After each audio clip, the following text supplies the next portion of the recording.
माननीय हर्कराज राई, समय 7 मिनट।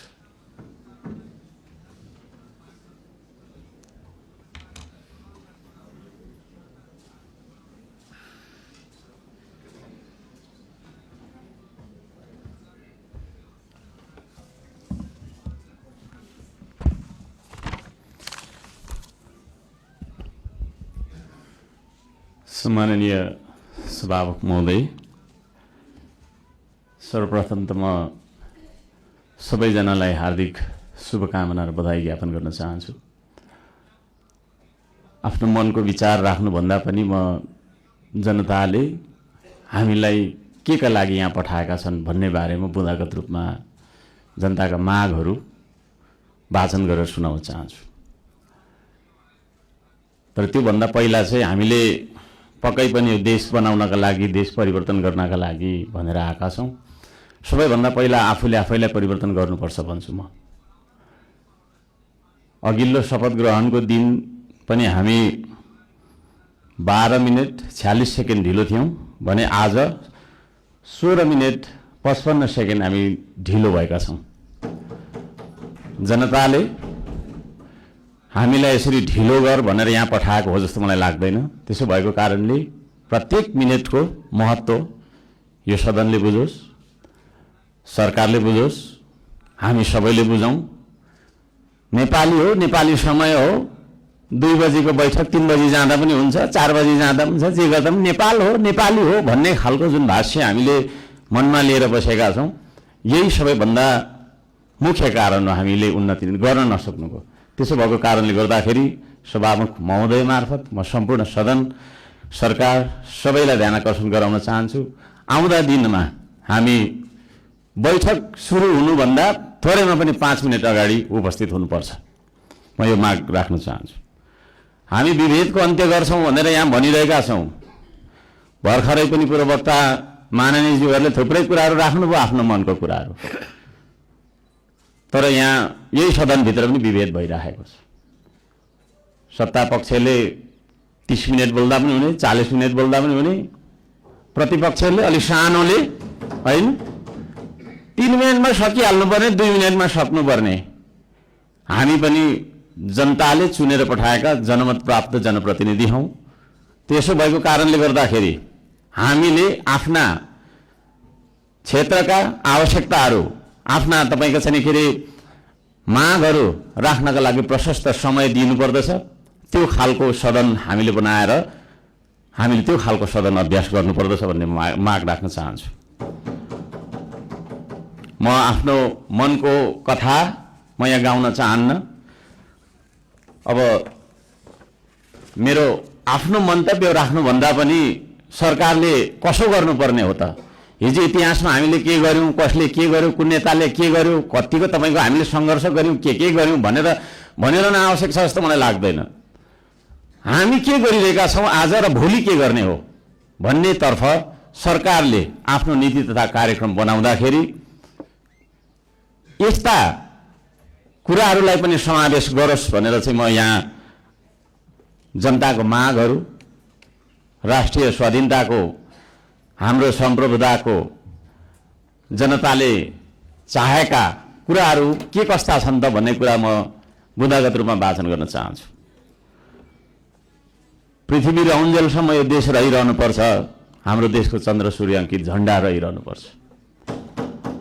त्यो मान्यता हामी राख्दछौँ। श्रम संस्कृति पार्टीले त्यो मान्यता राख्दछ। त्यसो भएको कारणले गर्दाखेरि देशको स्वाधीनता, भू राजनैतिक सन्तुलन र असंलग्न परराष्ट्र नीतिलाई बचाइराख्न सैन्य रणनीति उद्देश्यका साथ सुरु गरिएको असमान राष्ट्रघाती व्यापारिक सन्धि सम्झौता एमसीसीलाई खारेज गर्नुपर्दछ भनेर म माग गर्न चाहन्छु। 2 नम्बरमा सीमावर्ती क्षेत्रमा छिमेकी मुलुकहरूले गरिरहेको गतिविधिलाई सक्रिय रूपमा नेपाल सरकारले निगरानी राख्नुपर्दछ र संयुक्त राष्ट्र संघ लगायतका निकायहरूमा गएर हाम्रो देशका 4 किल्ला कतिवटा हाम्रो भूगोल भन्ने सिमाना यकिन गरेर सिमानाको रक्षार्थ नेपाली सेनालाई खटाउनु पर्दछ भन्ने म माग राख्न चाहन्छु। नेपाली जनताले यो माग राखेको कुरा म जानकारी गराउन चाहन्छु। जनताले सोझै चुन्न पाउने प्रत्यक्ष कार्यकारीको चुनाव गर्नेतर्फ सरकारको नीति तथा कार्यक्रम अगाडि बढोस्। यदि सरकारले 2/3 नजिकको सरकारले त्यो कुरा अगाडि सार्छ भने त्यसमा हामी सबैले सहयोग गर्नुपर्दछ। नम्बर 4, जेनजी आन्दोलनमा डिस्कोड चलाएर जेनजी बालबालिकाहरूलाई स्कुल ड्रेसमा आन्दोलनमा बोलाउने, शान्तिपूर्ण आन्दोलनलाई भड्काएर हिंसात्मक बनाउने, आन्दोलनमाथि अन्धधुन्द गोली चलाएर दमन गर्ने, 23 गतेको घटना घटाउने, साथै 24 गते सिंहदरबार, संसद भवन, सर्वोच्च अदालत जस्ता सरकारी भवनहरू जलाउने कृत्य गर्ने मान्छेहरूलाई पनि तपाईको चाहिँ के अरे कारबाहीमा ल्याउनका लागि उच्च स्तरीय छानबिन समिति आयोग गठन गर्नका लागि हामी माग गर्दछौँ। 5 नम्बर, सम्पत्ति छानबिन तथा शुद्धिकरण अभियान सुरु गर्नुपर्दछ। सबैभन्दा पहिला अहिले सरकारमा रहेका मन्त्री परिषदका सम्पूर्ण मन्त्रीहरू, सांसदहरू, हामी सबैजना सबैको तपाईको चाहिँ के अरे हाम्रो सम्पत्ति छानबिन हुनुपर्दछ। हामीबाट सुरु गर्नुपर्दछ त्यो चिज, किनभने हामी नियम कानुन बनाउने भने हामीबाटै त्यो कुरा लागू भएर जानुपर्दछ। हामीले बनाएको नियम कानुनले अरूलाई मात्रै ठ्याङ्ग्रोमा कस्ने खालको व्यवहार हामीले गर्नु हुँदैन भन्ने माग राख्दछु। शिक्षालाई जीवनोपयोगी बनाउनु पर्दछ। उत्पादन, निर्माण र आविष्कारसँग जोड्नु पर्दछ शिक्षालाई। शिक्षा भन्ने बित्तिकै कथा पढ्ने विषयवस्तु होइन, त्यो भन्ने बित्तिकै उत्पादन, निर्माण र आविष्कारसँग जोडिनु पर्दछ भन्ने हाम्रो माग हो। त्यसतर्फ सरकारले ध्यान दियोस्। हप्तामा 3 दिन मात्रै थ्योरी पढ्दाखेरि हुन्छ, 4 दिन विद्यार्थीले उत्पादन, निर्माण र आविष्कारसँग जोडेर क्रियाकलापहरू गर्न सक्नुपर्दछ। त्यो खालको जीवनोपयोगी शिक्षा लागू गरिनुपर्दछ भन्ने हामी माग राख्दछौँ। 7 नम्बरमा, खेतीबारीको समस्या हल नगरी देशको आर्थिक समस्या हामीले सुल्झाउन सक्दैनौँ, आर्थिक उन्नति हुन सक्दैन। त्यसो भएको कारणले कृषिमा देखिएका समस्याहरू पहिचान गर्ने र समस्या हल गर्ने सबै खालका तपाईँको प्राविधिक उपायहरू अपनाउने काम गरिनुपर्दछ भन्ने ध्यान आकर्षण गराउन चाहन्छु। नम्बर 8मा, कम्तीमा एक पालिकामा एउटा उद्योग हुनुपर्दछ, एक परिवारमा एकजना रोजगार हुनुपर्दछ। त्यो खालको नीति हामीले अपनाउनु पर्दछ। बन्द गरिएका उद्योगहरूलाई पुनः सञ्चालन गर्ने साथै नयाँ उद्योगहरूको स्थापना गर्ने नीति तथा कार्यक्रम सरकारले ल्याउनु पर्दछ भन्ने ध्यान आकर्षण गर्न चाहन्छु। 9 नम्बरमा, जनताको सेवा सुविधा, विकास र समृद्धिमा सार्वजनिक हितका लागि प्राकृतिक स्रोत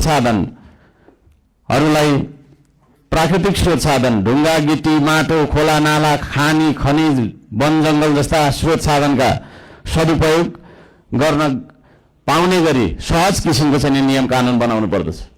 कहीँ कतै हामी हुन्छ म सक्छु अब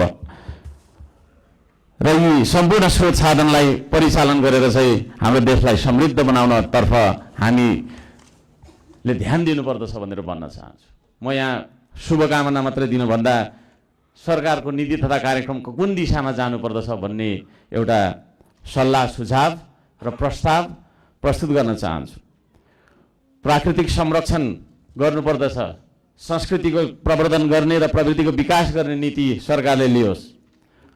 सुशासनका निम्ति भ्रष्टाचार तपाईको चाहिँ अन्त्य गर्ने, निष्पक्ष, मितव्ययी, पारदर्शी, जवाफदेही, दूरदर्शी, परिपक्व र दीर्घकालीन कामहरू गर्नेतर्फ सरकार अगाडि बढ्नुपर्दछ।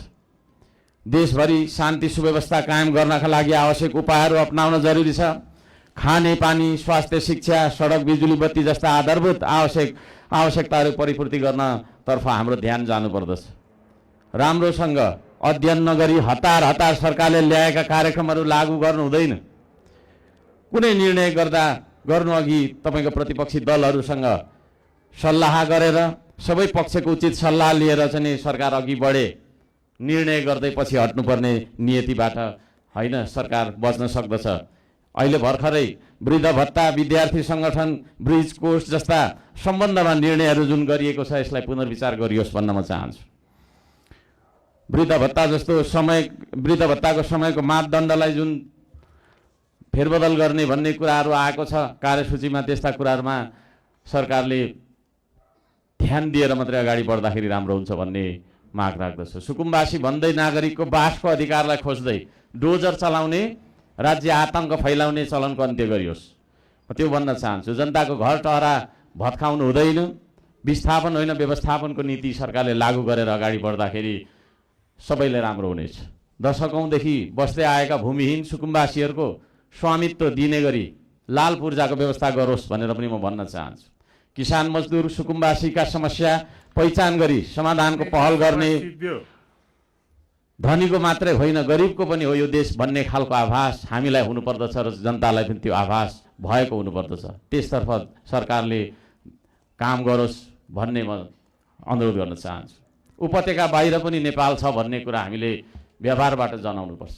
यो काठमाडौँ उपत्यका मात्रै नेपाल हो भन्ने किसिमले सबै विकास चाहिँ यहाँभित्र मात्रै थोपार्ने किसिमको चाहिँ विकास हुनु हुँदैन भनेर म ध्यान आकर्षण गर्न चाहन्छु। सबै खाले विभेदको अन्त्य गरिनुपर्दछ। भूपू गोर्खा सैनिकहरूको समान पेन्सनका लागि नेपाल सरकारले आवश्यक सबै खालका पहलहरू गरोस्। नेपाल सरकारले गरेको सन्धि मार्फत चाहिँ गएका भूपू गोर्खाहरूलाई नागरिकता कायम राखेर चाहिँ उहाँहरूलाई एउटा नागरिकको दर्जामा राख्ने नियम, त्यो खालको चाहिँ नीति हामीले अवलम्बन गर्नुपर्दछ भनेर ध्यान आकर्षण गराउन चाहन्छु। समयको पाबन्दीले गर्दाखेरि मैले यी कुराहरू सबै कुरा वाचन गर्न चाहिनँ। माननीय सभामुख महोदयले 2-3 चोटि भनिसक्नु भएको छ र यो म पत्र सम्माननीय सभामुख महोदय मार्फत टेबल गर्न चाहन्छु र यस सल्लाह सुझाव अन्तर्गत सरकारले आफ्ना विचारहरू, आफ्ना नीति तथा योजनाहरू अगाडि बढाओस् भन्ने म माग राख्न चाहन्छु। धन्यवाद।